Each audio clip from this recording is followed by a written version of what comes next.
शबनम अकेले ही एक टेबल पर बैठकर खाना खा रही थी और जावेद अलग टेबल पर। 5 सालों के बाद उनके चेहरों में कोई खास फर्क नहीं आया था।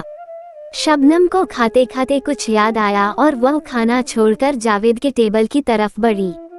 शायद उसे 5 साल पहले की कोई बात याद आई थी। आपने खाने से पहले इंसुलिन का इंजेक्शन लिया है कि नहीं? शबनम ने जावेद से पूछा। इंजेक्शन लिया है, लेकिन 5 साल तक तलाकशुदा जिंदगी गुजारने के बाद तुम्हें कैसे याद है? जावेद ने पूछा। जावेद, मैं एक औरत हूँ। तुम्हारे जाने के बाद इतना मेरा किसी ने ख्याल नहीं रखा, जावेद ने कहा। अगर ऐसी बात थी तो तुमने मुझे तलाक क्यों दिया? वह तो तुम जानती हो, 5 साल साथ रहने के बाद भी तुम माँ नहीं बन पाए और बच्चा तो हर किसी को चाहिए। अगर तुम बच्चा पैदा करने के लायक होते तो क्या मैं नहीं देती? शबनम ने कहा और अपनी टेबल की तरफ बढ़ गई। जब वे दोनों होटल से बाहर निकले तो फिर मेन गेट पर उनकी मुलाकात हो गई। चलो कुछ दूर साथ चलते हैं, जावेद ने कहा। जिंदगी भर साथ चलने का वादा था, लेकिन तुमने ही मुझे तलाक देकर घर से निकाल दिया, शबनम बोली। जो होना था हो गया। अब ये बताओ कि तुम यहाँ आई कैसे? जब तुमने तलाक दिया तो मैं अपने माँ बाप के पास गई। वे इस सदमे को बर्दाश्त नहीं कर सके और 6 महीने के अंदर ही दोनों चल बसे। मैं तो उनकी कब्र पर भी नहीं जा सकी, क्योंकि औरतों का कब्रिस्तान में जाना सख्त मना है। उसके बाद मैं भाई के पास रही थी। भाई तो कुछ नहीं बोलता था, लेकिन भाभी के लिए मैं बोझ बन गई थी। वह रात दिन मेरे भाई के पीछे पड़ी रहती और मुझे जलील करते हुए कहती थी कि इसकी दूसरी शादी कराओ, नहीं तो किसी के साथ भाग जाएगी। तुम नहीं जानते कि कोई मर्द तलाकशुदा औरत से शादी नहीं करता।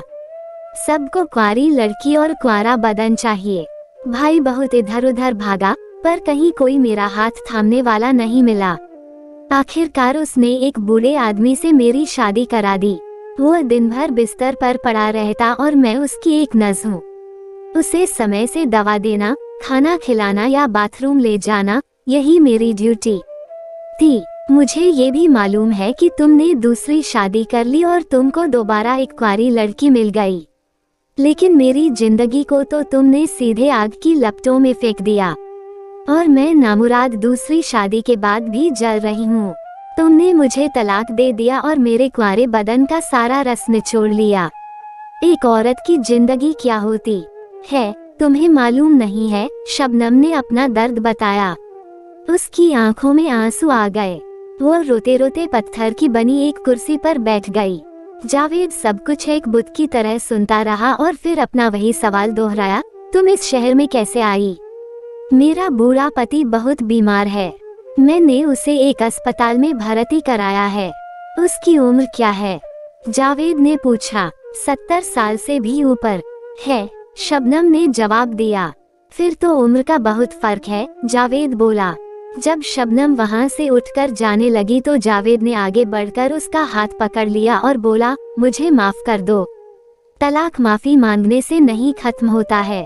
तुमने मुझे तलाक देकर जैसे किसी ऊंची पहाड़ी से नीचे धकेल दिया और मैं नरक में चली गई। और फिर शबनम अपना हाथ छुड़ाकर वहां से चली गई।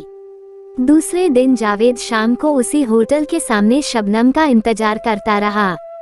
वह आई और बगैर कुछ बोले ही होटल के अंदर चली गई। जावेद पीछे पीछे गया और उसके पास बैठ गया। दोनों ने एक दूसरे को देखा और उनके बीच रस्मी बातचीत शुरू हो गई। तुम्हारी मम्मी कैसी हैं? शबनम ने पूछा। ठीक हैं, अब वे भी काफी बूढ़ी हो चुकी हैं। उनको मेरी याद तो नहीं आती होगी।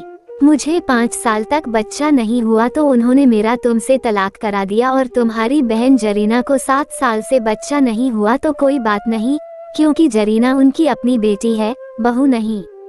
चलो जो होना था हो गया। ये हम दोनों का नसीब था, जावेद ने अफसोस जताते हुए कहा। नसीब बनाया भी जाता है और बिगाड़ा भी जाता है। अगर औरतों की सोच गलत होती है तो घर के मर्द एक लोहे की दीवार की तरह खड़े हो जाते हैं। वैसे औरतें ही औरतों की दुश्मन होती हैं। जावेद के पास इस बात का कोई जवाब नहीं था। वह होटल की छत की तरफ देखने लगा। फिर उसने बात को बदलते हुए कहा, क्या मेरी मम्मी से बात करोगी? हाँ, लगाओ फोन, मैं बात कर लेती हूँ। जावेद ने अपनी माँ को फोन लगाकर कहा, मम्मी, शबनम आपसे बात करना चाहती है। तौबा तौबा, तुम अपनी तलाकशुदा औरत के साथ हो, ये हमारे मजहब के खिलाफ है। मैं उससे बात नहीं करूंगी। उसकी माँ की आवाज स्पीकर पर शबनम को भी सुनाई दी। जावेद, तुम उनका नंबर दो, मैं अपने मोबाइल फोन से बात करूंगी। जावेद ने शबनम का मोबाइल फोन लेकर खुद ही नंबर लगा दिया।